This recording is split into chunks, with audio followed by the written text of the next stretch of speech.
Call to the Prime Minister. Thanks, Mr Speaker. On indulgence, the government is closely monitoring the situation in New Caledonia. DFAT's smart travel advice has been updated that Australians in Noumea are advised to exercise a high degree of caution due to protests and demonstrations. Our Consulate General in Noumea is advising Australians in New Caledonia to minimise movement, monitor the media and follow the advice of local authorities. The Australian Consulate General in Noumea has been sharing this advice on social media, and we would encourage people who are there to continue to monitor that through those devices.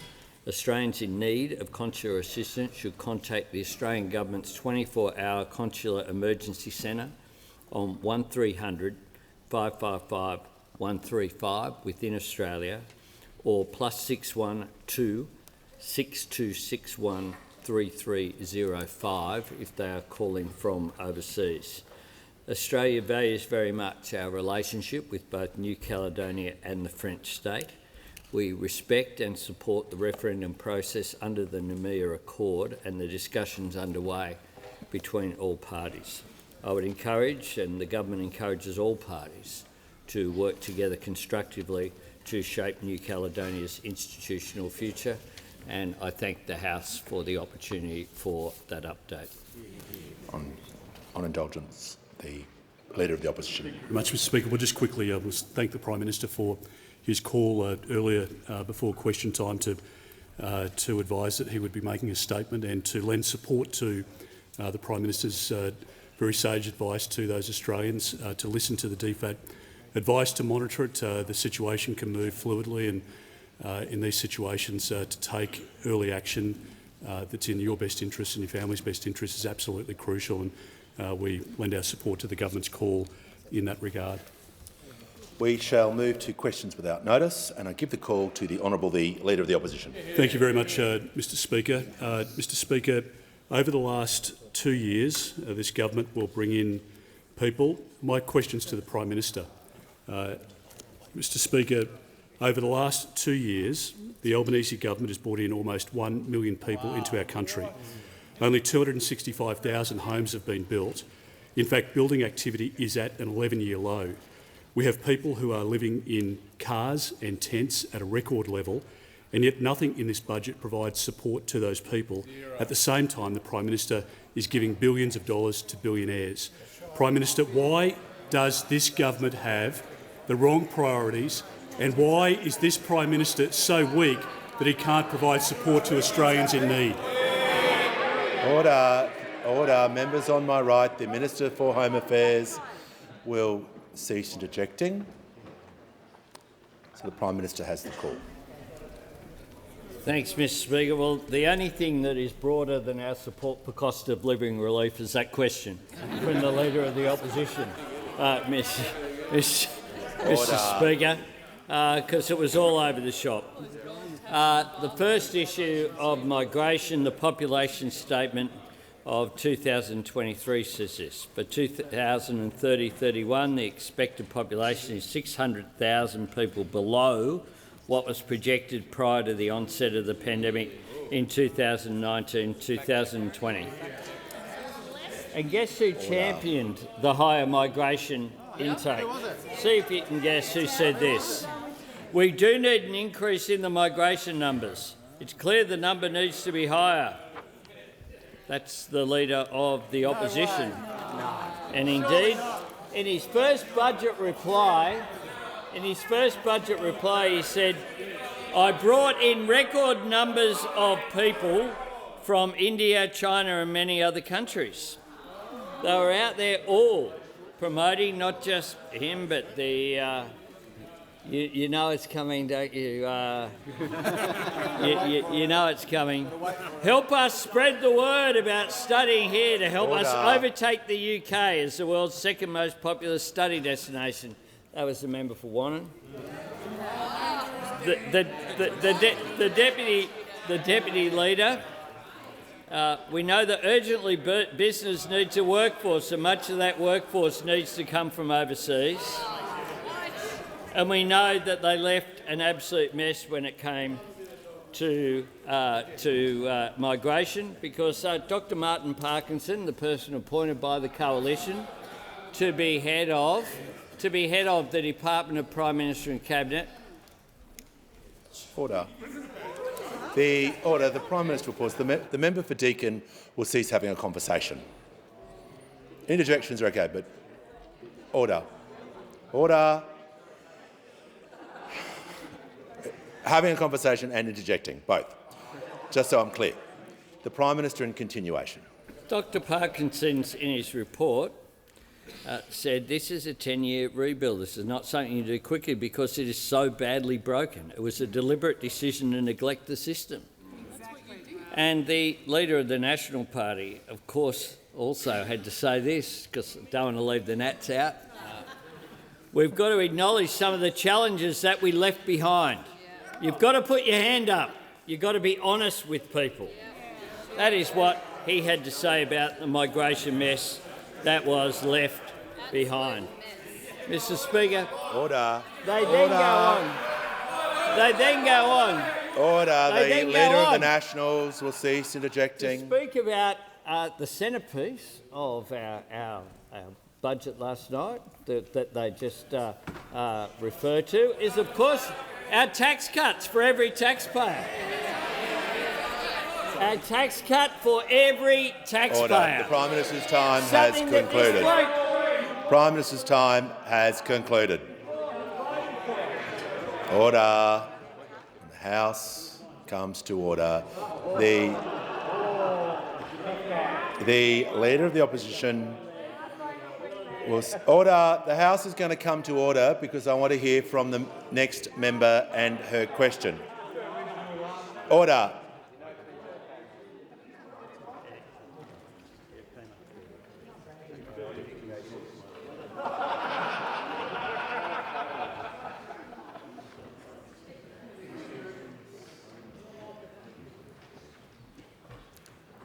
Now that the House has come to order, we'll hear from the member for Gilmore.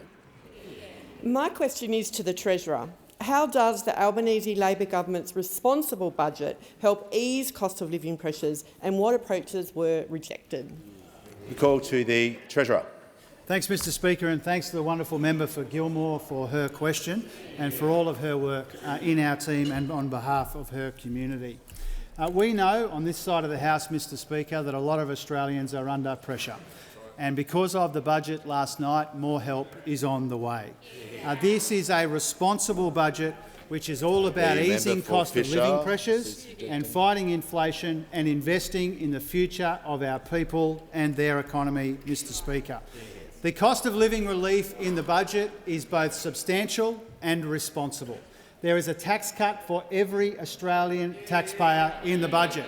There is energy bill relief for every Australian household in the budget. There is a second round of Commonwealth rent assistance in the budget, Mr Speaker, as well, because we know that renters are under pressure. And there are billions of dollars set aside in the budget to make medicines cheaper for our people and particularly for our concession card holders, Mr Speaker. And there are other measures in the budget as well. $7.8 billion in cost of living relief in addition to a tax cut for every Australian taxpayer, Mr Speaker. Now, as I said, that cost of living relief is substantial, but it's also responsible.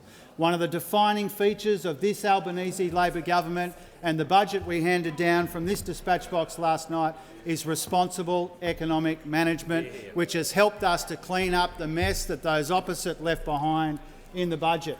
That's how we are delivering a second surplus, which would be the first back-to-back surpluses in almost 2 decades, Mr Speaker. That's how we're finding savings. That's how we're paying down debt. That's how we're avoiding interest costs on the debt that we inherited, the Liberal debt that we inherited from those opposite, Mr Speaker. And we're getting the budget in much better nick, not instead of helping people doing it tough, but as well as helping people doing it tough, Mr Speaker.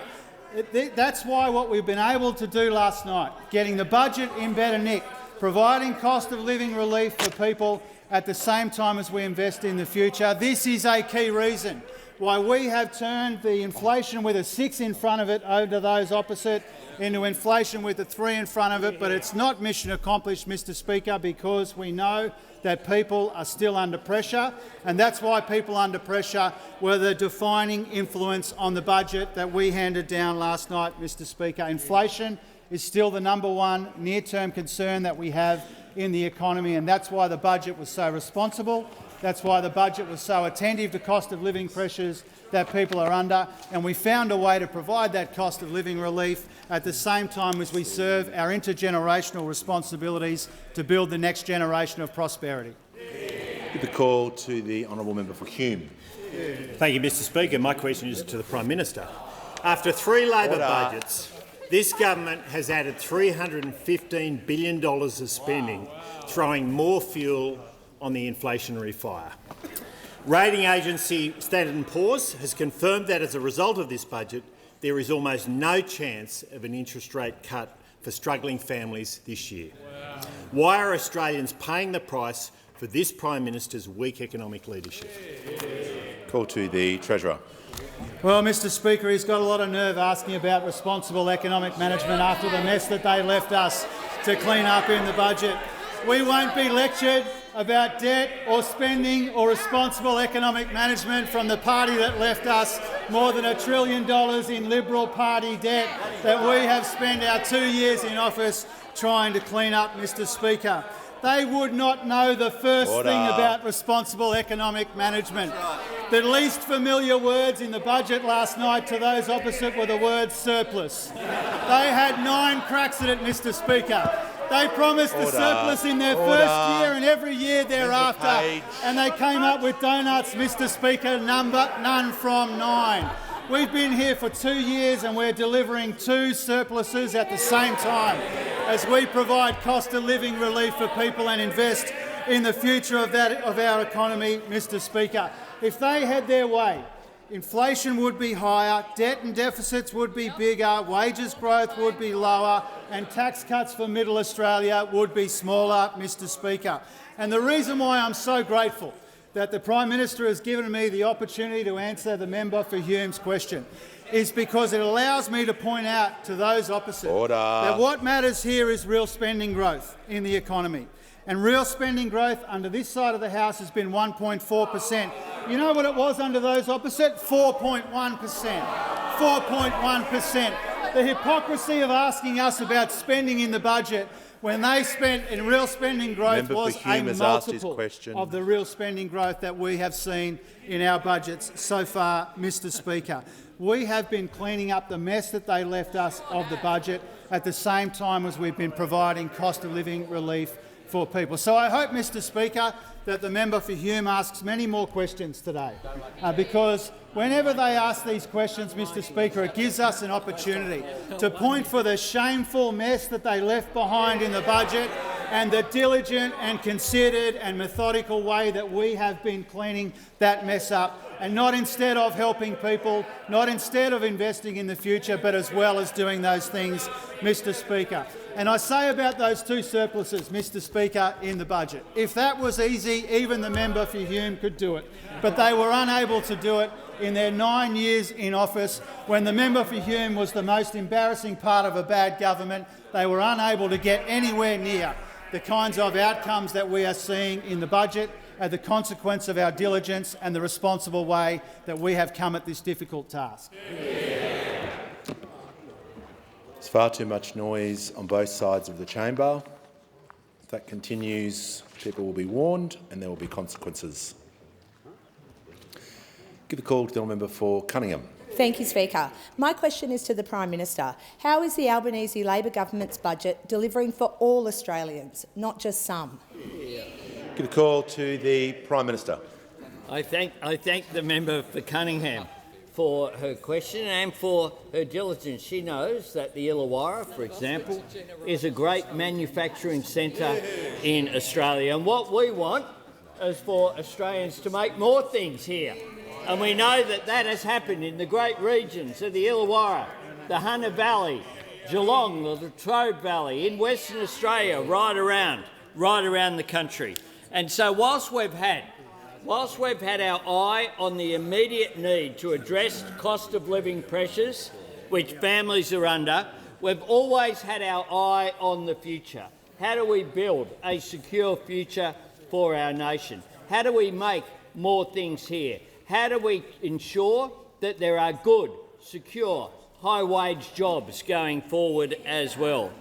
But at the centre of this budget is support for Australians, all Australians. A tax cut for every Australian taxpayer, not just some. Energy bill relief for every Australian household, not just some. Stronger Medicare for every single community, including the 29 additional urgent care clinics added to our 58 that have seen over 400,000 Australians, stopping them from clogging up the emergency departments of our public hospital.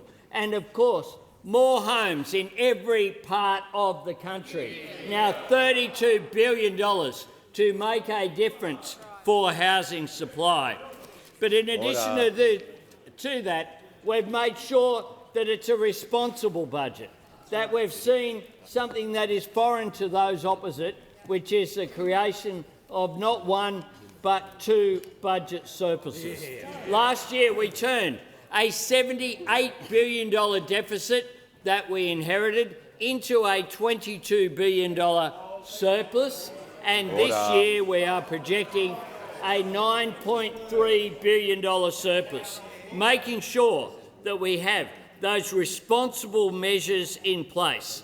Our cost of living policies are designed as well to take pressure off inflation by 0.75 percentage point in the current financial year and 0.5 percentage point in next financial year, making sure, which is why we've designed things like the tax cuts, the energy price relief plan, fee-free TAFE, cheaper childcare, all of these measures designed in a calibrated way to make a positive impact on the economy at the same time as they're having a positive impact on household budgets. Before I call the honourable member for Kooyong, I'm pleased to advise that in the gallery today, and the member for Lingiari has advised me that the Mayor of Alice Springs Town Council, Councillor Matt Patterson, is here. A warm welcome to question time. Call to the honourable member for Kooyong. Thank you, Speaker. My question is for the Prime Minister. Prime Minister, I understand that last night you attended a $5,000 per head post-budget dinner, which was hosted by the Federal Labor Business Forum. For the benefit of the House, were any fossil fuel industry lobbyists or other fossil fuel industry representatives in attendance? Just before the Prime Minister answers that question, I do have some difficulty with the phrasing of that question in result that it does potentially relate to party affairs that the Prime Minister can't be asked about. So I'm just going to ask the member for Kooyong to rephrase her question to ensure that it is within standing orders. Thank you, Speaker. Okay. My question is for the Prime Minister. I understand that you attended a $5,000 a head post-budget dinner last night. Can you tell the House whether any fossil fuel industry lobbyists or other fossil fuel industry representatives were in attendance?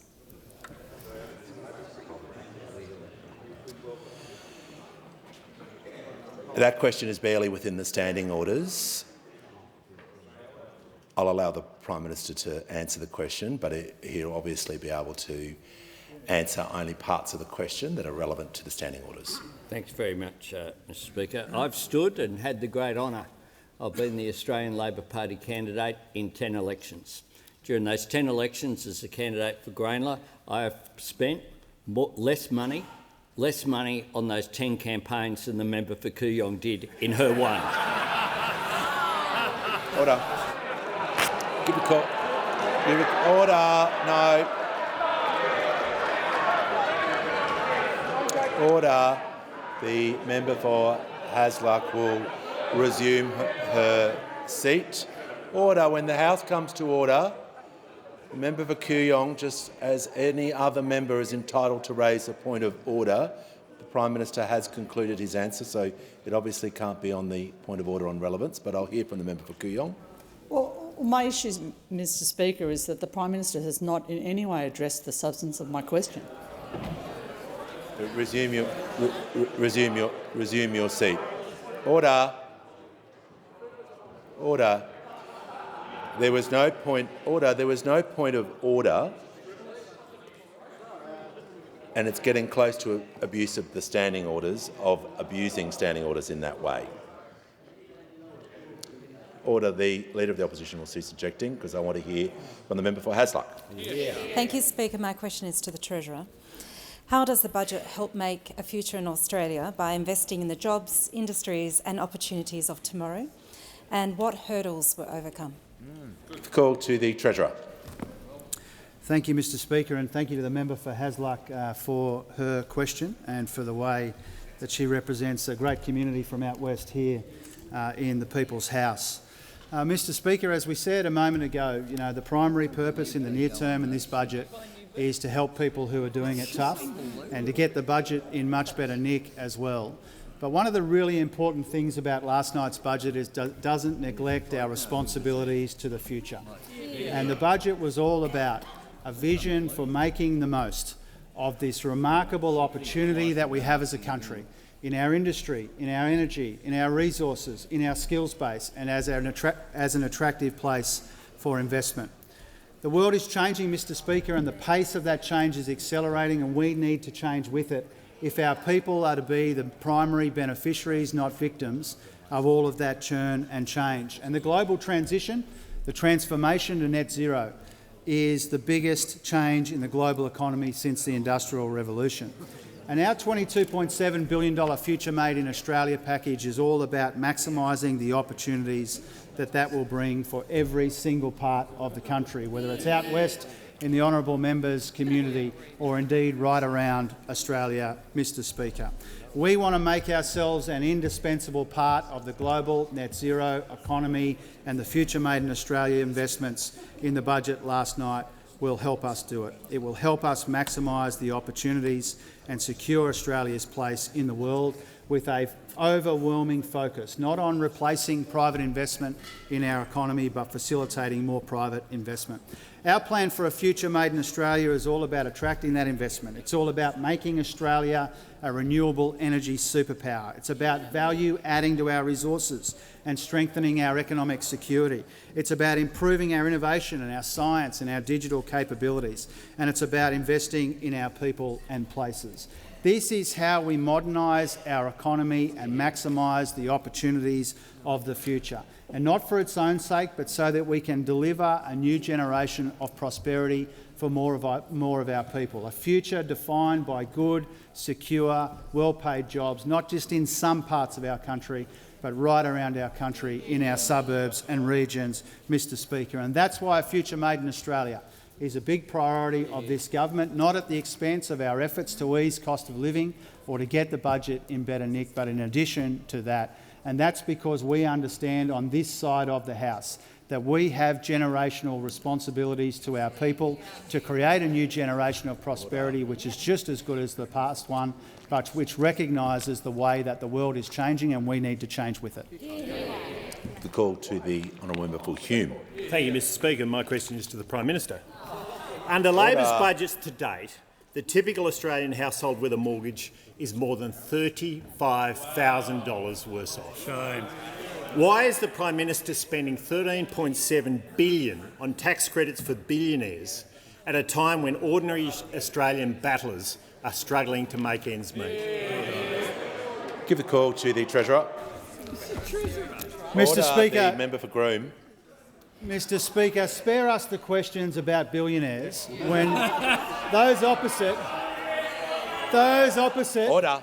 called for an election because we wanted to give Gina Rinehart a $4,500 tax cut instead of a $9,000 tax cut, and the Leader of the Opposition was so furious on behalf of his mate that he called for an election. over the changes that we made to the tax cuts in January of this year, Mr Speaker. I mean, spare us the faux outrage. Spare us the faux class warfare over there, Mr Speaker. They've had a lot to say about class warfare in the past. And this just goes to the shambolic response that we have seen to the budget last night, Mr Speaker. They're casting around for all kinds of excuses to oppose energy bill relief like they voted against it last time, Mr Speaker. They're looking around for all kinds of excuses to prevent the renewable energy superpower ambitions of this country being realised in the years and the decades ahead, Mr Speaker. Now, this is now two questions that the member for Hume has asked the Prime Minister, and it's hard to work out, Mr Speaker, which one was worse. I mean, the first one, which quoted hundreds of billions of dollars in spending, inadvertently contained that spending contains the indexation of the age pension, for example. So the member for Hume thinks the indexation of the age pension is overspending. And now, Mr Speaker, in this question, he is all of a sudden, in this question, Mr Speaker. Pause. I want to hear from the member for Hume on a point of order. Relevance, Mr Speaker.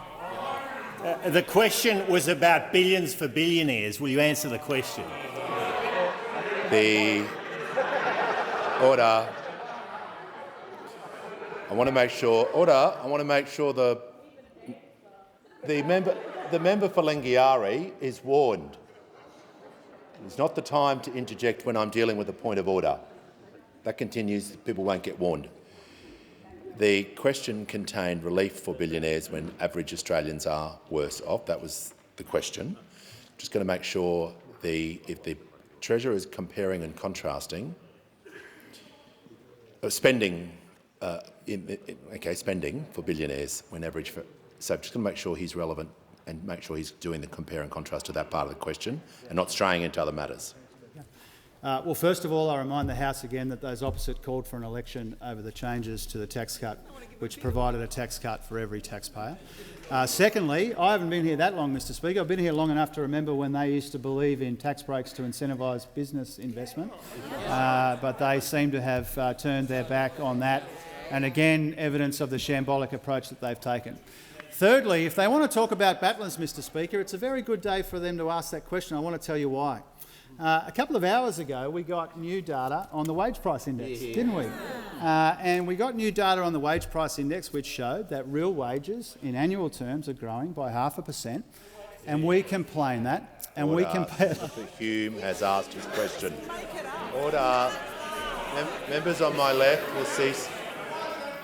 The member for Deakin will cease objecting. Yeah, it's not funny. He's funny, and the reason he's funny. The reason he's funny, Mr Speaker, is because when we came to office, real wages were falling by 3.4%. They are now growing again for the first time in years, and that's because this Prime Minister and this government want people to earn more and keep more of what they earn, and those opposite want people to work longer for less. Call to the member for Swan. Thank you, Mr Speaker. My question is to the Minister for Industry. How is the Albanese Labor government delivering on a future made in Australia and rebuilding Australian manufacturing? Why is this support so desperately needed, and what is standing in the way of this support being delivered? Excellent. Keep the call. Order. The member for Barker knows the rules about particularly interjecting. More than anyone. The Minister for Industry and Science has the call. Thank you, Speaker, and thanks to the member for Swan for that question. From someone who gets that strong modern economies need strong modern manufacturing capability, because it makes our economy more resilient, creates secure, well-paid blue-collar jobs in our regions to our outer suburbs. And it's why manufacturing sits at the heart of our Future Made in Australia plans released last night. Our $23 billion Future Made in Australia package is about mobilising Australian industry, Australian manufacturing to make the things that will help us to get to net zero. Investments to boost the refining of our critical minerals, minerals that then go into making batteries, and under our plan, more batteries will be made right here via the Battery Breakthrough Initiative. Investing in green hydrogen will help fuel a green metals future. Our Future Made in Australia Innovation Fund will advance next-generation Aussie manufacturing know-how. Order. Our plan guarantees a strong, secure future for working families in our industrial heartlands. In Illawarra, for example, working to manufacture industrial-scale hydrogen electrolysers at Hysata, or Gladstone, where we backed electrolyser manufacturing at FFI, in southwest WA, where we're investing in new battery and minerals processing know-how. So blue-collar workers in those regions, they can see our plans for the future. But when they look to those opposite, no plan, no future. In fact, everything that the Coalition believes about Australian manufacturing can be written on a white flag. They always give up on Australian manufacturing. They drove out Aussie car manufacturers nearly 10 years ago, and even today, Mr Speaker, the manager of opposition business declares that was absolutely the right decision. The opposition deputy leader calls Australian manufacturing a graveyard. Ironically, she's the Shadow Minister for Industry. The Shadow Treasurer, because we should never forget him, he described the very idea of backing manufacturing and manufacturing workers as bizarre. That from the Shadow Treasurer. So tomorrow, the Leader of the Opposition, he's got a chance to lay out a plan to back Australian manufacturing and blue-collar workers. Is he going to do something to grow manufacturing, or will he do what Liberals normally do, surrender and give up on Australian manufacturing? Will he come up with another shoddy coalition grants program that manufactures colour-coded spreadsheets that slosh around cash in marginal seats? Because his political interests are always prioritised above the national interest. He needs to come up with a plan for manufacturing tomorrow, and we will be waiting to see what he says. Concluded. The call to the Manager of Opposition Business. My question is to the Prime Minister and concerns the energy rebate announced in the budget. If we take a typical Australian, let's call him Andrew, who recently had to relocate from Bellevue Hill to Parramatta for work reasons and happens to own 5 houses, including a newly acquired $12 million beach house at Palm Beach, will he be eligible to receive the rebate on all 5 houses? Order. Order. The member for Barker is now warned. Order. Members on my right will cease interjecting immediately. The House will come to order. There's far too much noise. The Prime Minister has the call. Thanks very much, Mr Speaker. Well, I'm asked about our energy policy, and this is the Leader of the Opposition. He's full of hubris and anger today. A very bad combination, Mr Speaker. A very bad combination, because when we had the previous energy price relief plan, they opposed it. They voted against it when it went just to people who were on payments, when it went to low-income earners. Now that we have an energy price relief plan that goes to all Australians, they're going to vote against that as well. They're now against that. Last night, I watched late the Shadow Treasurer on. It was on. Well, I wanted to see the Treasurer on 7:30, and he was on afterwards. They gave him 30 seconds afterwards on the 7:30 report, and there he made it very clear that he was opposed to the Future Made in Australia plan, opposed to manufacturing, but he did actually say, I thought, that he supported some of the measures of support. It was in there. But now today, they are finding a way to crab walk away from giving any support to Australians. Just like when we announced our tax cuts for every Australian, first of all, they said they hadn't seen it, but they were against it. Then they said they'd roll it back.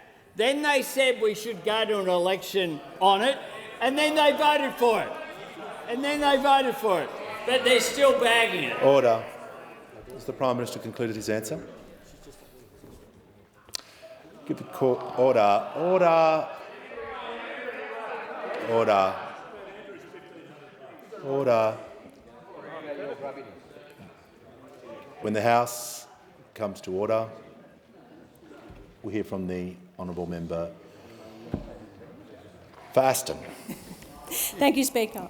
My question is to the Minister for Climate Change and Energy. How is the Albanese Labor government acting to help families and businesses with the cost of energy bills? And how does this compare to alternative energy policies? Order. Order. The member for Deakin will leave the chamber under 94A. We've been constantly interjecting. I can't even hear the question. And before she's concluded her question, people are just interjecting continuously. So we're going to revert back to the way question time has been operating. When a member is asking a question, they'll be heard in silence, on both sides and across the crossbench. Everyone's earned the right to be here and everyone's earned the right to ask a question. What happens after that is depending on the remarks of the chamber, but not during the question. So the member for Aston will begin her question again. Thank you, Speaker. My question is to the Minister for Climate Change and Energy. How is the Albanese Labor government acting to help families and businesses with the cost of energy bills, and how does this compare to alternative energy policies? Give a call to the Minister for Climate Change and Energy. Well, thanks very much, Mr Speaker, and I appreciate the question from the terrific member for Aston, Mr Speaker. And from the 1st of July, every taxpayer in Australia will receive a tax cut, and from the 1st of July, everybody who has an energy bill will receive an energy bill rebate under the Albanese government, Mr Speaker. And in Victoria, that means 2.7 million households and 230,000 small businesses, which is good news for those businesses, Mr Speaker. And it comes after the recent Victorian default offer, which was encouraging because it showed a 6% reduction in energy prices. We know there's a lot more to do, but when you put the energy price reduction and the tax cuts and those encouraging default offers, then we are seeing real relief, Mr Speaker, for Australians who we recognise have been doing it very tough.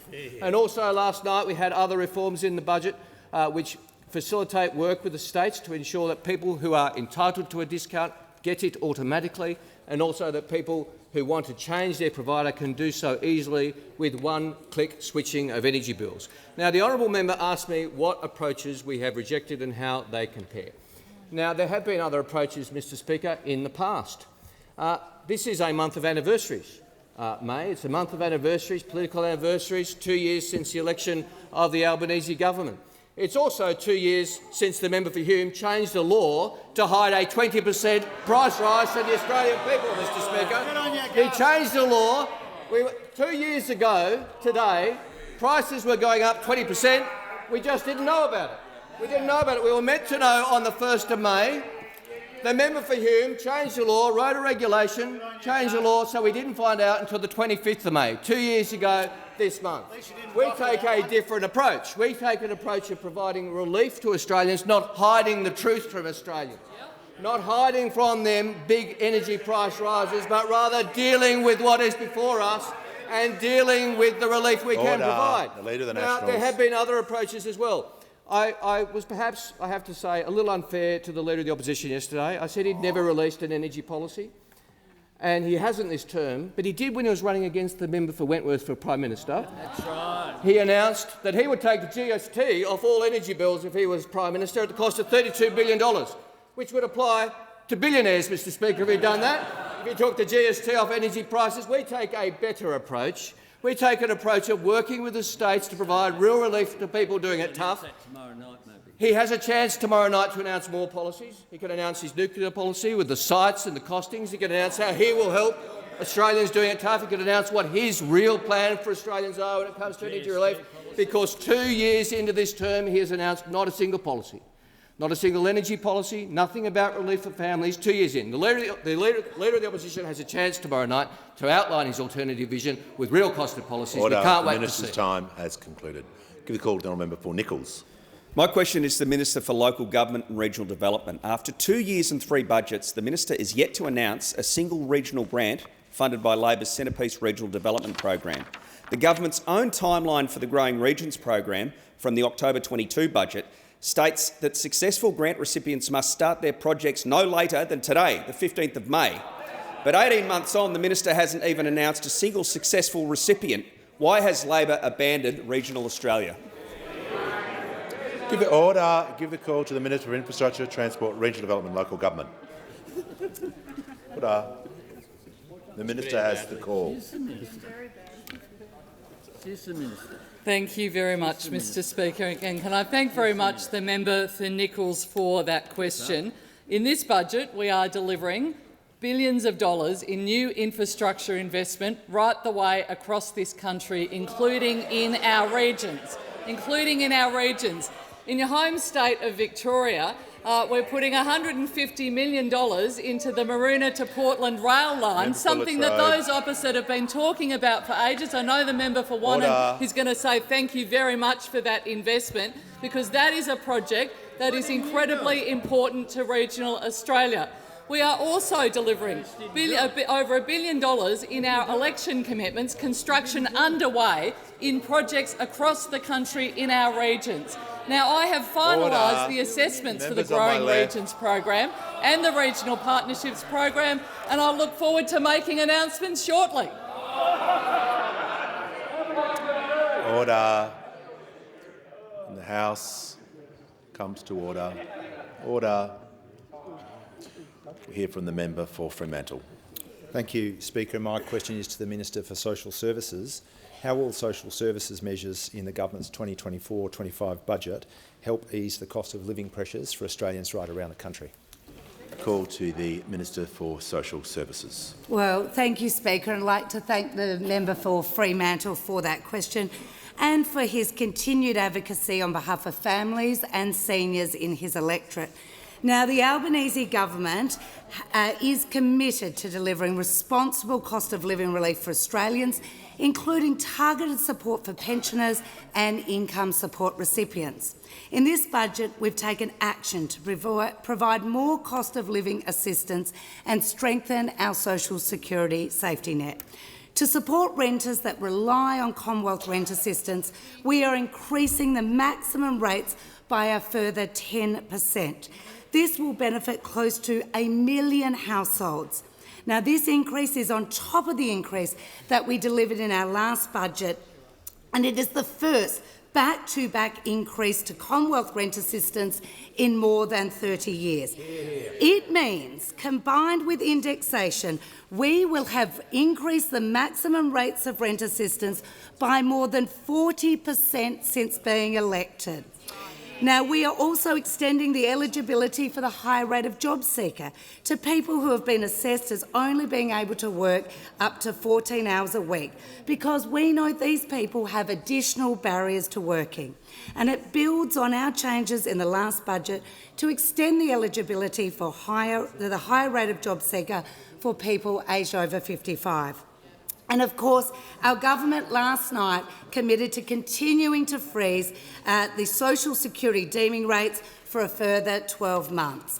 Now, this keeps the upper deeming rate well below the cash rate, so that part pensioners, along with other income support recipients, will keep more of what they earn. Now, these might be the billionaires that those opposite are referring to. Well, these part pensioners deserve some extra cost of living support, and that is what we are doing. Now, of course, it depends on individual circumstances, but, for example, a pensioner with deemed assets of $250,000 could benefit by more than $2,300 over the course of the coming year.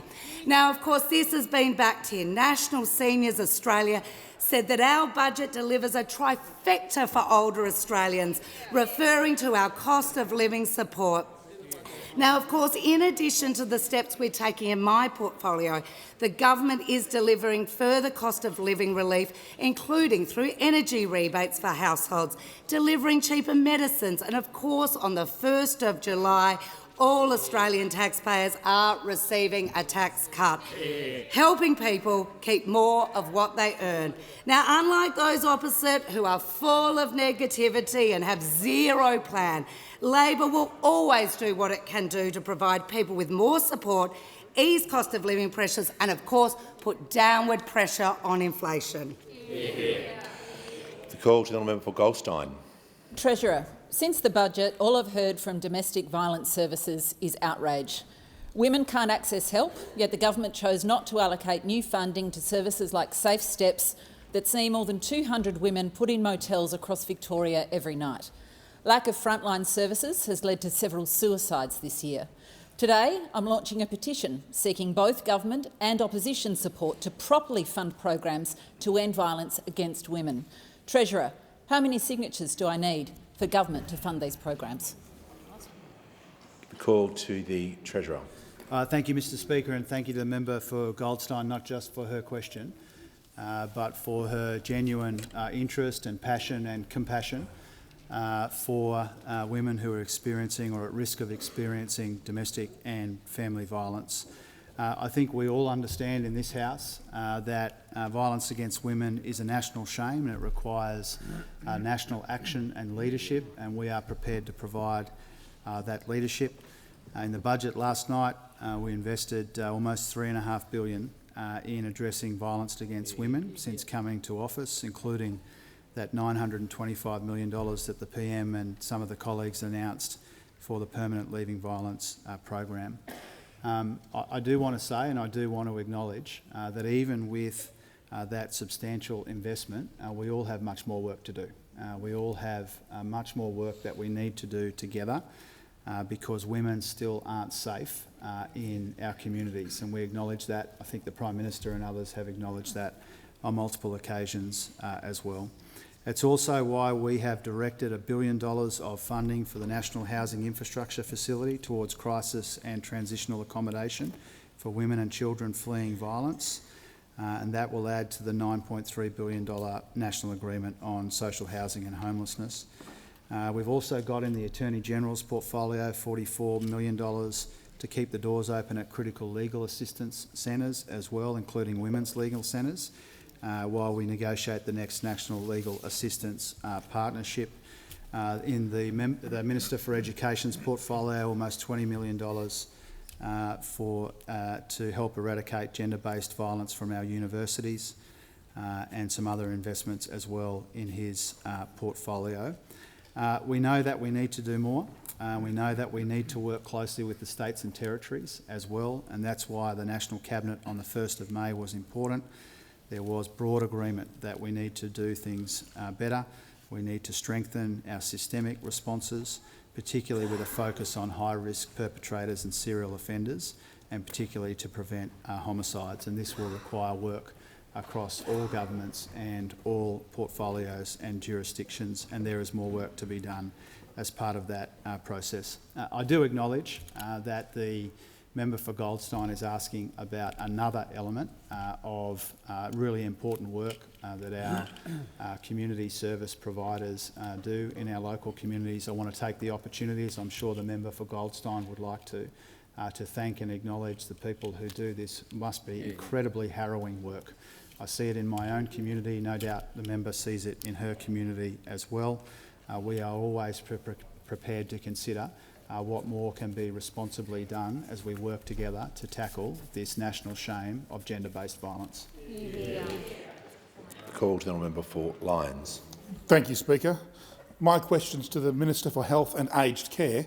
How does this budget continue to deliver cheaper medicines for all Australians after a decade of cuts and neglect? Give a call to the Minister for Health and Aged Care. Thank you, Speaker, and I thank the member for Lyons, because I know that 2 years ago he promised his community in Tasmania that we would make medicines cheaper, and we have been busy delivering on that promise that the member for Lyons made, Mr Speaker. Just in July 2022, within a couple of months of being elected, we slashed the maximum amount that pensioners and concession card holders would pay for their medicines in a given year by 25%, by a full quarter. And a few months after that, we cut the price of around 2,000 brands of medicine. And a few months after that, on the 1st of January last year, we delivered the biggest cut to the price of medicines in the 75-year history of the PBS. And that measure alone will save general patients around $250 million in medicine payments every single year, Mr Speaker.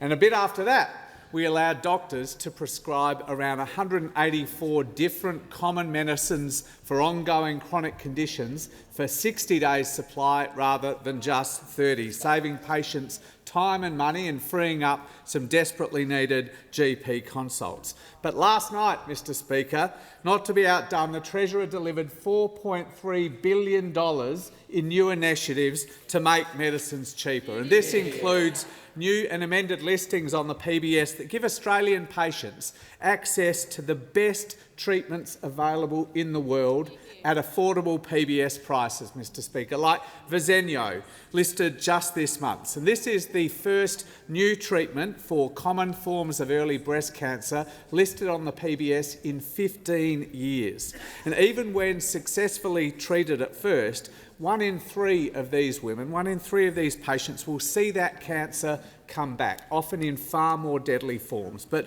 Verzenio dramatically reduces the risk of that cancer returning. And it's now available, we think, to around 2,400 patients every single year at no more than $31 a script instead of the going price of $97,000 per patient per course of treatment.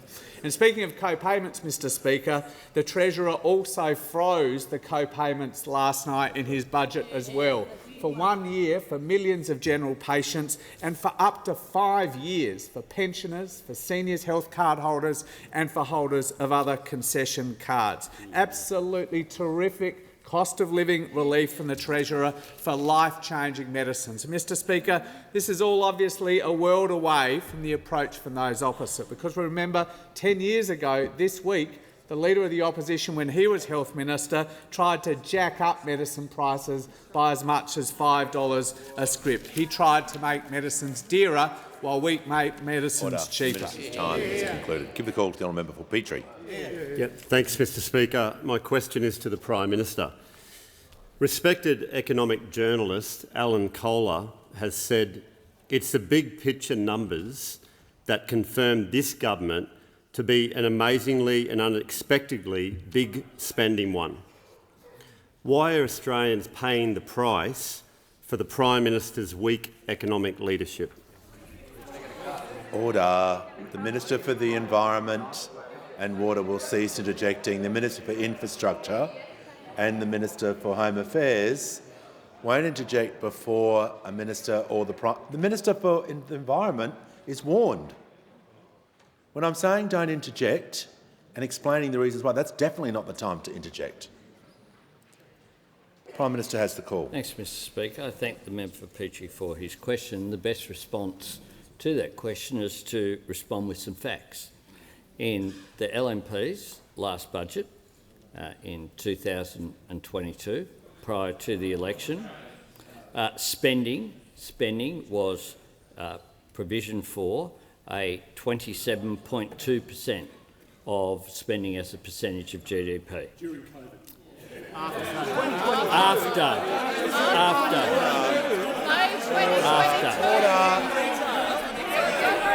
Order. Prime Minister will pause.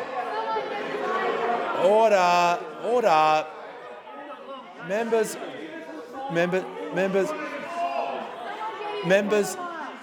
the Leader of the Opposition will cease interjecting. Members on my right will cease interjecting. Everyone's going to cease interjecting. The member was heard in silence and he deserved to be heard in silence. The Prime Minister is going to be given the same courtesy and he has the call. It's anger overload over there today, Mr. Speaker. In that budget, they predicted, bear in mind, March 2022 budget, they predicted in 2023-24 spending of 27.1% of GDP, and going forward in 2024-25, 26.6%. On all 3 years, our spending in the 2023-24 budget compares 24.5 compared with 27.2, 25.4 under Labor compared with their projections of 27.1, and 26.4 compared with 26.6 under the coalition. The biggest ever tax take by a federal government in a single year was 2005-2006 at 24.2% of GDP, and guess who the Minister for Revenue was? This bloke here. This bloke here. In their last budget, they had not a single saving. Not one. Nothing whatsoever. Nothing whatsoever. Our budgets have delivered $77 billion in total savings. $77 billion in total savings, including $27.9 billion in the budget that was handed down last night. And last night, in terms of revenue, we banked almost all the revenue upgrade in 2023-24. The former government averaged just 40% of revenue upgrades. Those opposite promised to deliver a surplus in their first year and every year, and delivered a big duck egg. Nothing. Nothing. 0 out of 9. We've been in government for 2 years, and last night the Treasurer announced a projected surplus of $9.3 billion. Order. The Treasurer will cease interjecting. The member for Newcastle has the call. Mr Speaker, my question is to the Minister for Education. What is the Albanese Labor government doing to help more young people from the outer suburbs and regions get the opportunity to go to university after a decade of coalition cuts to education? Give the call to the Minister for Education. Thanks, Mr Speaker, and can I thank the sensational member for Newcastle for her question. I'm really glad that she asked me this question because for 50 years Newcastle Uni has been running fee-free uni-ready courses. And she's been a champion for all her time in the parliament and a defender of these courses. These are courses that have changed the lives of about 70,000 people in Newcastle and the Hunter. Today, 1 in 5 people who get a degree from Newcastle Uni start doing one of these fee-free courses. One of those is Jennifer Baker. Jennifer's from Maitland. She was a mum at the age of 19. She worked in hospitality for 10 years. One day she saw an ad for one of these courses in the local paper. Now she's got a science degree and an honours degree and a PhD. And she's a Fulbright scholar. She's now a computational medicinal chemist. That's what these courses do. They're a bridge between school and uni, giving you the skills to get to uni and succeed when you get there. Fee-free TAFE has been incredibly successful, and what we announced last night in the budget is that we are essentially going to uncap these fee-free uni-ready courses, like you see at Newcastle, right across the country. They're expected to increase the number of people doing these fee-free uni-ready courses by about 40% by the end of the decade, and double the number doing them by the end of the decade after that. Last night we also announced that we're going to uncap places at uni for kids from disadvantaged backgrounds who get the marks to go to uni. On top of that, we also announced a new needs-based funding system so that students from disadvantaged backgrounds and students who study in regional Australia get the extra support that they need to succeed when they get there. We know that students from disadvantaged backgrounds are less likely to finish their degree than other students, and this is all about fixing that, giving them extra academic support and extra wraparound support. Bob Hawke and Paul Keating saw an increase in the number of kids finishing high school from 40% to almost 80%. That was nation-changing stuff. This is the next step. In the budget, we've set a target that by 2050, 80% of our workforce hasn't just finished school, but they've gone to TAFE or university as well. And to hit that target, we've got to help more young people from the outer suburbs and the regions to get to uni and to succeed when they get there. And that's what these reforms are about. Fee-free uni-ready courses, uncapping places and needs-based funding. More spots and more support. Opening the door of opportunity for more Australians. This is the sort of change, the sort of reform that helps to make sure that no one's held back and no one's left behind. The call to the member for Wentworth. My question is for the Treasurer. The budget papers project a structural deficit across the medium term and to the 2030s. This is unsustainable. What is the Treasurer's plan to return to a structural budget balance, and when will this be? The call to the Treasurer. Well, thank you, Mr Speaker, and thanks to the member for Wentworth for her question, which reflects her long-standing interest in budget policy, in particular, in her case, tax reform. One of the most important reasons why the progress that we've made so far in the budget, in budget repair, is so important is because if you look at the two fastest growing areas of government spending, which is feeding that structural deficit to which the member rightly refers, the two fastest growing areas of spending were the interest on the debt that we inherited from those opposite, the first one, and the second one has been the NDIS. And we have taken considered, methodical action to address both of those areas, two of the big drivers. I pay tribute to the Minister Shorten, for the work that we do together on the NDIS, which recognises that we need to ensure that the NDIS continues to deliver for the people it was designed to help, and we need to do that in a way not by cutting back spending, by managing the growth of that spending, and so I pay tribute to him. And when it comes to the contribution of debt interest to the structural deficit, that's been considerable as well. And one of the reasons why it's so important we've been able to shave that $150 billion of debt this year is because it does save us something like $80 billion in debt interest over the course of the next 10 years. And you can see $80 billion does make a meaningful difference to the structural position of the budget in the medium term as well. So those are two things that we are doing. There's also an important role, and I think the member for Wentworth would acknowledge this, even if she may have a different combination of proposals when it comes to tax reform, but there is a role for tax reform in that too. Before the Parliament, we've got changes to the PRRT, we've got changes to high balance superannuation. That's why it makes it so ironic those opposite are asking about billionaires when they are voting against some of these fairness measures in the tax system in the other place. But tax reform has a role to play as well, and in last night's budget there was more tax reform. And I acknowledge that the member for Wentworth would like us to go further and faster on tax reform, but that doesn't mean that it has been absent. We've been working through a really comprehensive tax reform agenda in a methodical and considered way. The changes last night, there were some compliance changes. There's obviously a tax cut for every taxpayer to return bracket creep in the best possible way. There's also small business tax incentives. There's tax incentives to make ourselves a renewable energy superpower. And there's also other important changes, like the changes to capital gains taxes for foreign property owners. That's another change that's in the budget. So all of this together, Mr Speaker, the very responsible approach that the Prime Minister and the Cabinet and the Government take to managing the budget is all about improving the structural position over time. We've done a whole heap of that. We've made some good progress, but we know that there is more to do. Give a call to the honourable member for Macquarie. Thank you, Speaker. My question's to the Minister for Small Business.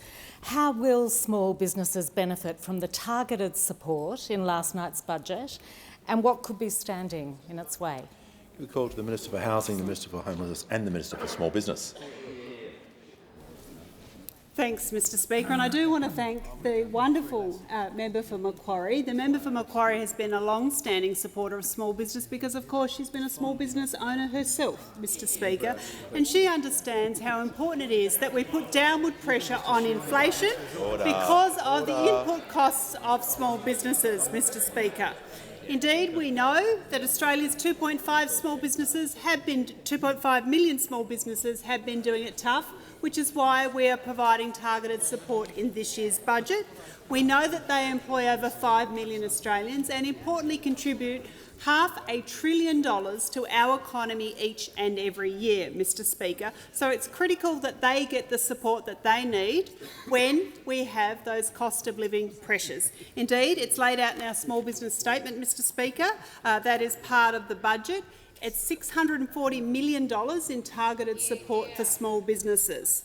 It starts, of course, with an extension, a 12-month extension to the $20,000 instant asset write-off that hopefully those across the other side there will be supporting, Mr Speaker, because, of course, you want to spend more now over there. Is that what I've just heard, Mr Speaker, from the Shadow Treasurer over there? He wants to spend more.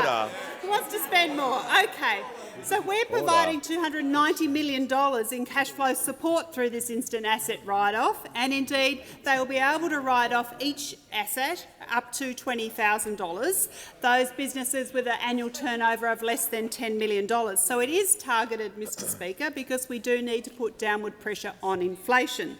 And of course, we also have, as the Minister for Energy has said, energy bill relief for small businesses. Around 1 million small businesses will be getting additional energy bill relief. And of course, last time we had energy bill relief support for small businesses, those opposite voted against it, Mr Speaker. Another measure that small businesses can benefit from that this time I hope they're going to support when small businesses need this targeted support, Mr Speaker. Around 1 million businesses will be getting an additional $325 to help them with their energy costs.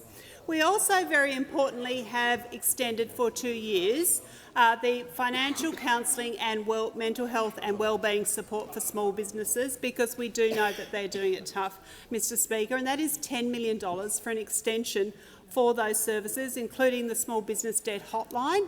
And again, I would encourage small businesses who are in trouble, who need support, to contact them and to contact them early, and for those businesses that are having interactions with the Australian Tax Office to do that. But what this shows is we are supporting small businesses. There's also support for franchising, Mr Speaker, and importantly to make sure that small businesses are paid on time. I want to see those opposite support all of these measures for small business that the government is proposing.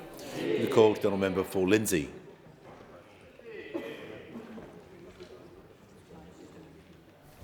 Thank you, Mr Speaker. My question is to the Prime Minister.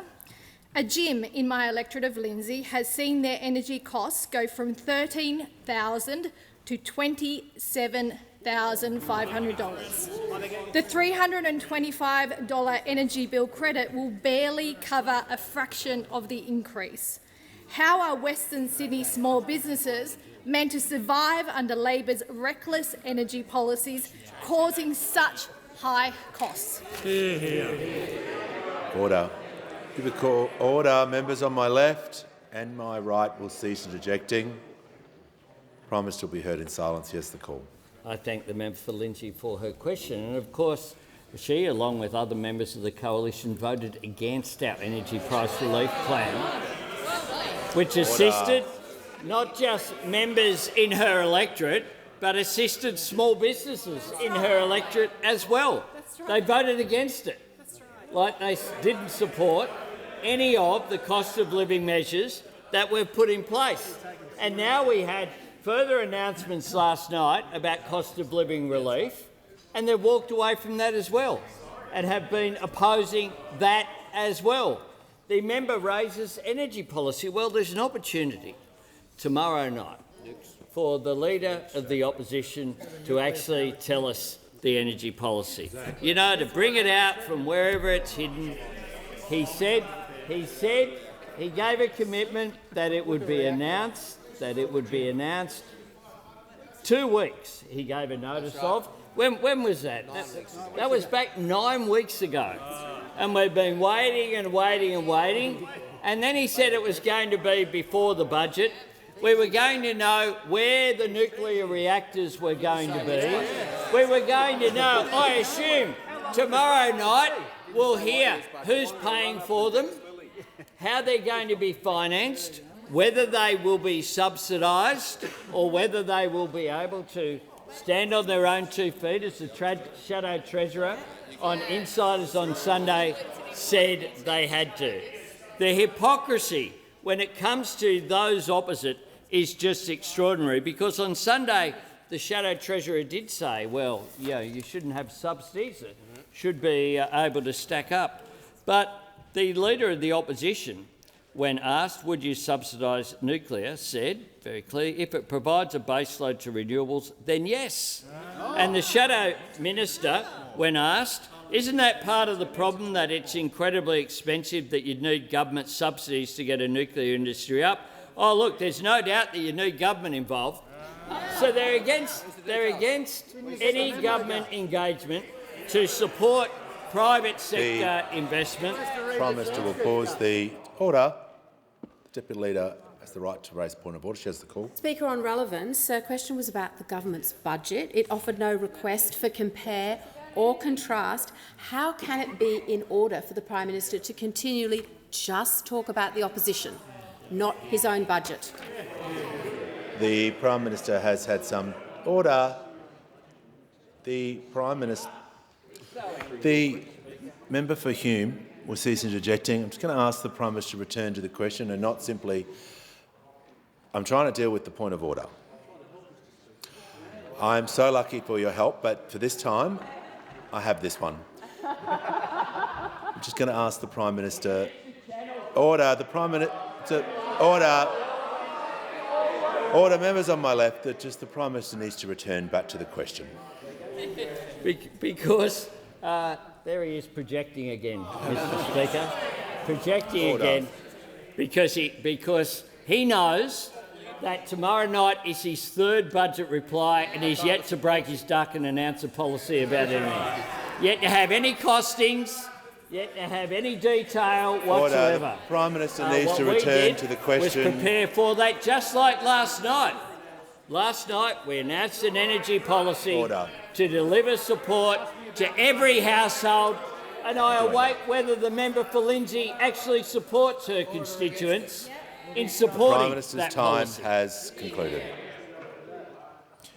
Call to the honourable member for Paterson. Thanks, Speaker. My question is to the Minister for Employment and Workplace Relations. After a decade of wage stagnation, why are better wages so important to the Albanese Labor government's economic agenda? And what approaches has our government rejected? Give a call to the Minister for Employment, Workplace Relations and Minister for the Arts. Thanks very much, Speaker. And I thank the member for Paterson for the question and acknowledge the member's advocacy, including in particular of closing the labour hire loophole, which was being used in such an appalling way in her part of Australia. As the Treasurer has already reported, we're pleased to say today, as the numbers have come in, that real wages are still growing in this country. And that's real wages growing. That's real wages growing compared to when we came to office, when they were going backwards at 3.4%. 3.4%. And we've talked about tests for the Leader of the Opposition. When I talk about real wages growing, the Shadow Treasurer is shaking his head, saying no, they're not. So when he leaves, here's a test. 4.1 and 3.6. Write both down and work out which is the bigger number. 4.1 is what's happening with wages. 3.6 is what's happening with inflation. Now, don't try to work it out now. Wait till you get back to the office. There'll be people to help you, maybe even an abacus available. But when wages are rising faster than inflation, that's called real wages growth. But I understand why they're sensitive about it. Wages growth, the WPI, when they were in office for their 10 years, averaged 2.2%. You look at what the Treasurer announced last night in the budget. Have a look at budget paper number 1. You might not have reached that one yet, but budget paper number 1, and you'll see the projection over the next 4 years, with real wages projected to grow in year 1, year 2, year 3 and year 4. But if real wages were still running at 2.2% as they averaged over them, real wages would be going backwards in year 1, year 2, year 3 and year 4. And we know this has been their view the whole way through, because it was the Shadow Treasurer himself, when we introduced our Secure Jobs Better Pay Bill, when asked why he opposed it, he said, well, it pushes up wages. And then only as recently as Sunday on Insiders, and I can understand why the Shadow Treasurer didn't turn up to question time yesterday, straight after the Insiders interview, Not sure if it was because of budget rules or at the I don't know if you were locked up because of budget rules or at the request of your colleagues. It was one or the other. It was one or the other. Because in that interview, when asked about the budget, on my left and right will he said these words: "The way to get there is pretty straightforward. You do exactly what Matthias Cormann did from 2013." Which minister was the one who referred to low wages being a deliberate design feature of their economic management? It was Matthias Cormann and this opposition. And I'm looking forward to the announcements tomorrow night when we hear from the Leader of the Opposition the costed policies, when we hear from the Leader of the Opposition what the targeted package of repeals are. Because we know they want to cut wages, they want to pay for their nuclear reactors. Order. The Prime Minister has the call. Thanks, Mr Speaker. I ask further questions placed on the notice paper.